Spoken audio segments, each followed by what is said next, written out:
Hi guys, good evening. Maraming salamat. Kumusta po kayo? Thank you so much sa inyong panonood. So for today's video guys, ay gagawa po tayo ng prosperity bowl. Ano po yung prosperity bowl? Ito po ay pinagsamang bigas, itlog, orange, and ampaw, and may kasamang chocolate, gold, coins, and may coins din. Sana po makita, subaybayan niyo po ang aking gagawin. First time ko rin po itong gagawin sa tanang buhay ko. So hindi naman po masama kung maniniwala tayo at salubungin natin ang masaganang bagong taon na papasok ngayong 2025. So tara guys, samahan niyo ako. Tara, let's go! So meron tayong bowl dito malaki. So binili po pa ito kanina. Yan, so bago-bago. Isang malinis, patuloy nyo rin, baka mamaya. Kasi paglalagay tayo ng bigas. So ngayon guys, ito may bigas tayo. Ayan. So ayan guys. Ayusin lang natin sa gitna. Ikalat natin guys. So meron tayong 12 pirasong itlog.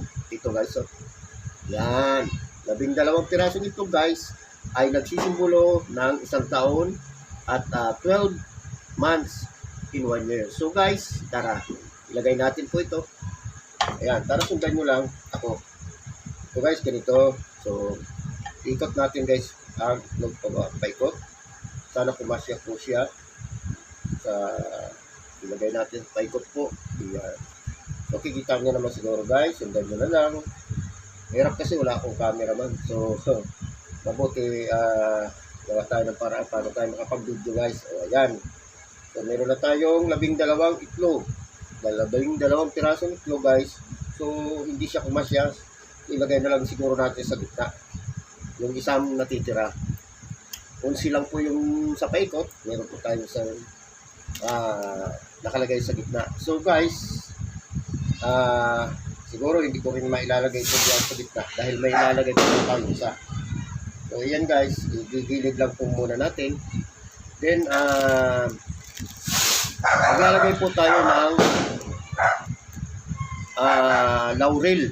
So ito po yung may laurel tayo, 12 piraso sa bawat isang likuran. Ilalagay din po natin yung laurel. Ayan. Ipalibot lang po natin guys. Ito, no?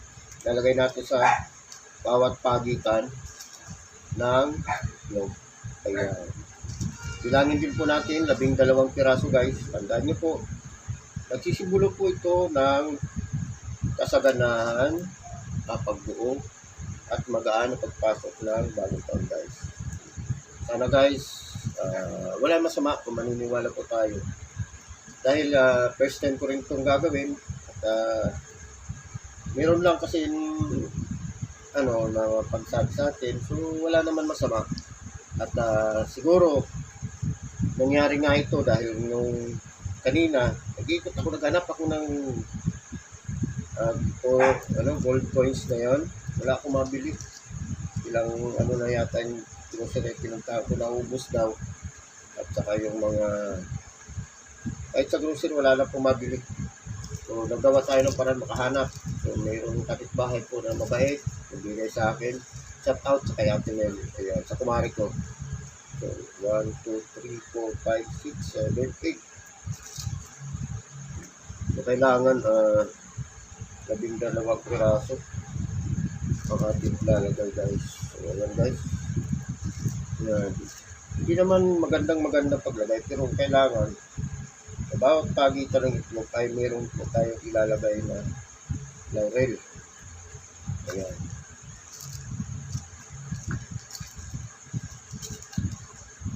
Kita nyo guys, no? 1, 2, 3, 4, 5, 6, 7, 8, 9, 10, 11, 12. So ayan na guys, 12 piraso na. So ngayon, ang isusunod po natin ay ang meron po tayong ito, yung 12 piraso rin po. Ito po yung gold coins, chocolate gold coins po ito.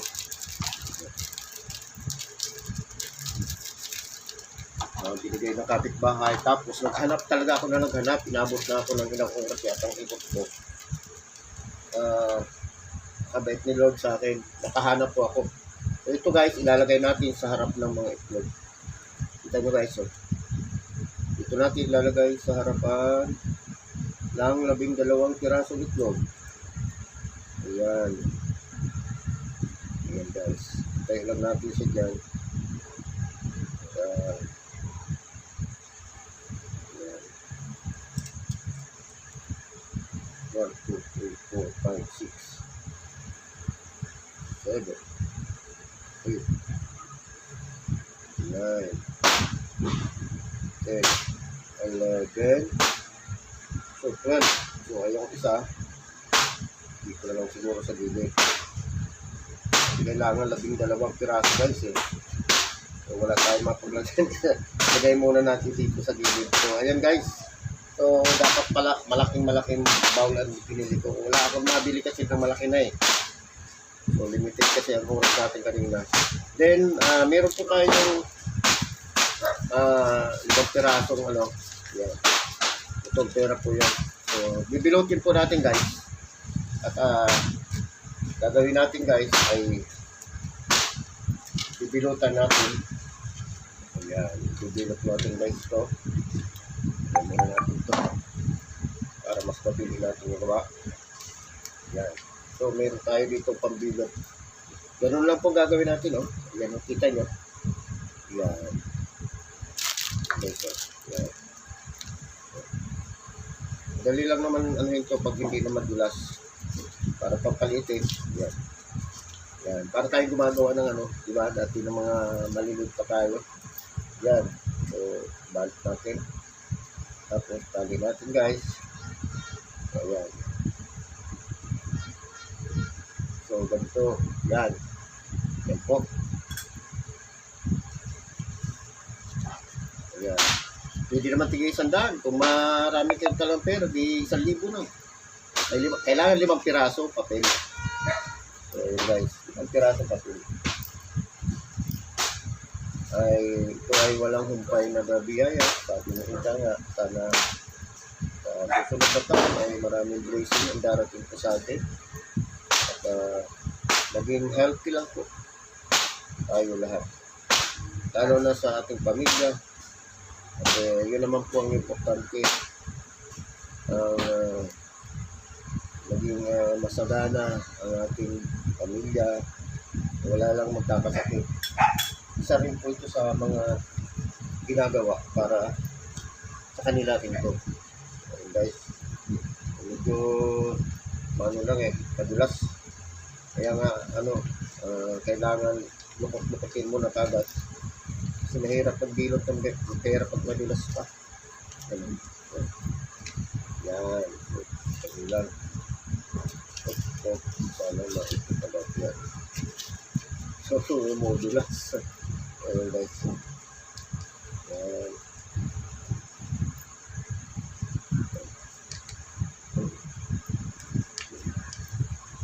Yan guys. So, ayan. Ayan tayo tatlong nagawa. Yan. Tapos ito guys, ilalagay natin sa gitna ng ating dining table. Sa dining table po. Kasi po, andun yung ating paghahanap ng magpamilya. Doon tayo mag-usap-usap, nagtitimpuhan, habang kumakain. So, doon po dapat siya. Para yung grasya ay sama-sama nating pinagsasaluhan. Ayan. Tayo pilutin ko ang dalawa para mabilis. Lupot ko lang. Luto natin isa. And guys, kasi mas mano eh, dumudulas guys. Ayan.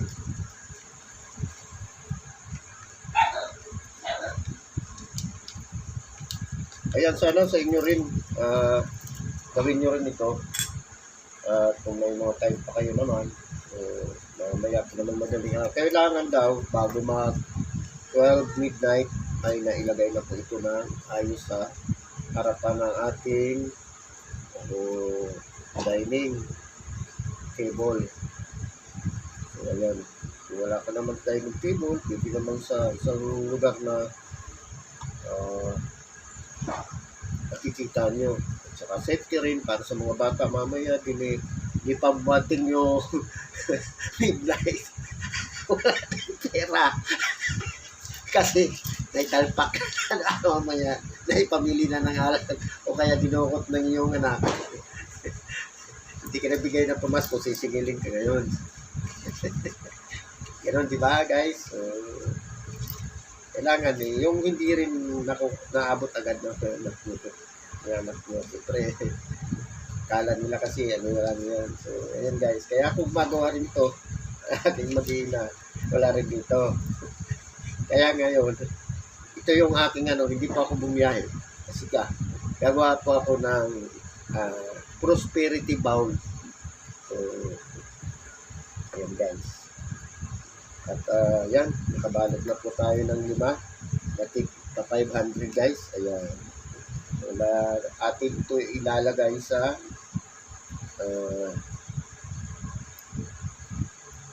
ayan po. Ilalagay po natin ang 5 na to. 5 piraso. Ilalagay po natin dito sa gilid ng yan. Ilagay natin sa pagitan. Yan. Ayun guys. Kita nyo guys. Yan. Ilagay natin. Yan. Ayun guys. Yan.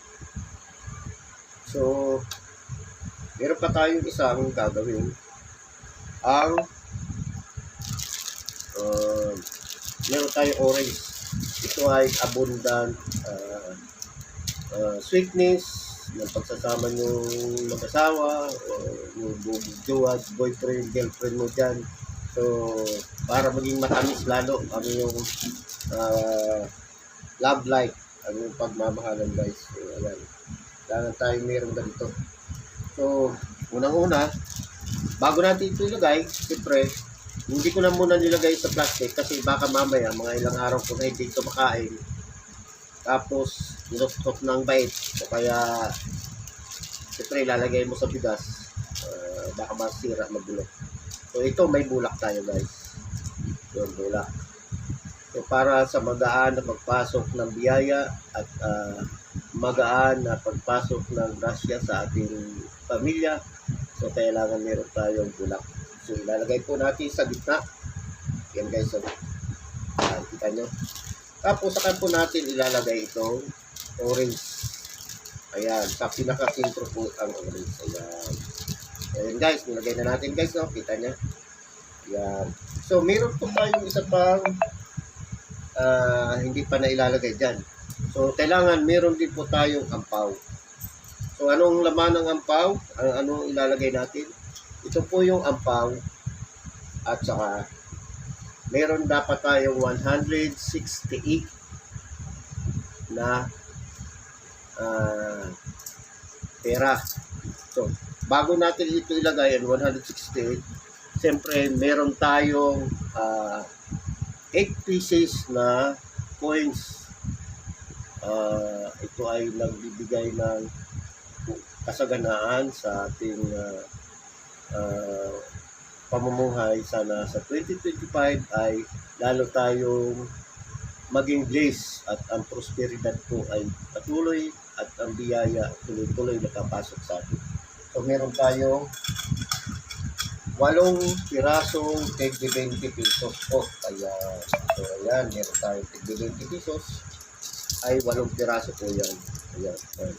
3, 4, 5, 6, 7, 8. So ito po 8 pieces na 20 pesos. Ayan guys. So, 8 piraso po yan guys. Yan. So, kita nyo.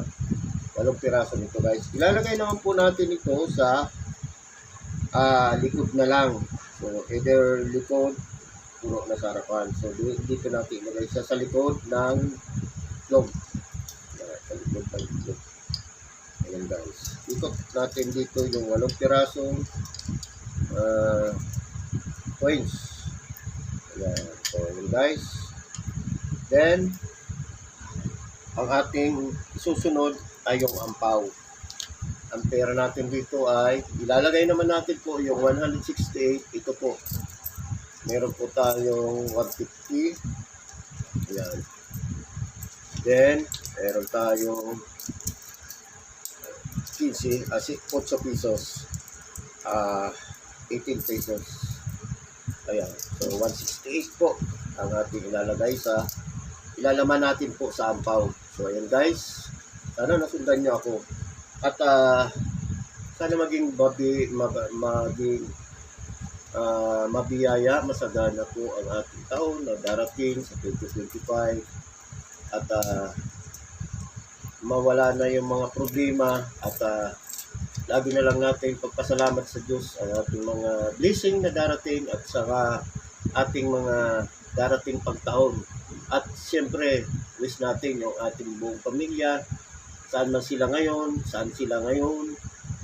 Ang ating buong pamilya na sana naging yung mga kayo nagkasama-sama ng mga kamag-anakan at sana lagi natin pag-pray, pagdasal na laging masagana at mabiyaya ang kanilang taon at sana pagpalain palalo at ang ibang mahabang buhay na walang magiging magkasakit. So ipagdasal po natin ang ating mga pamilya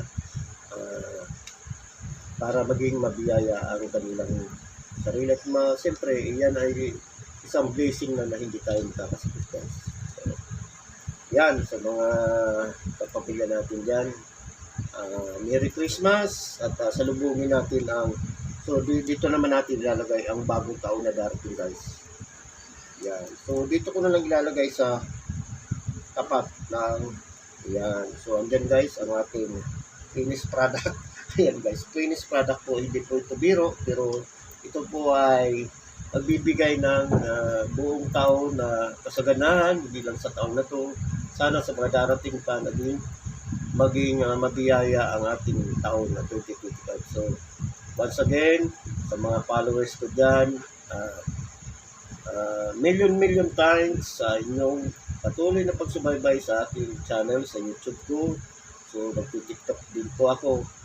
Siyempre, kailangan po natin ng extra income. Sana tulungan nyo rin po ang aking channel. So, shout out sa inyo dyan sa lahat, mga kaibigan, mga kapatid, kapamilya, kapuso. So, saan nang sulo kayo ng mundo, maraming salamat at mabuhay.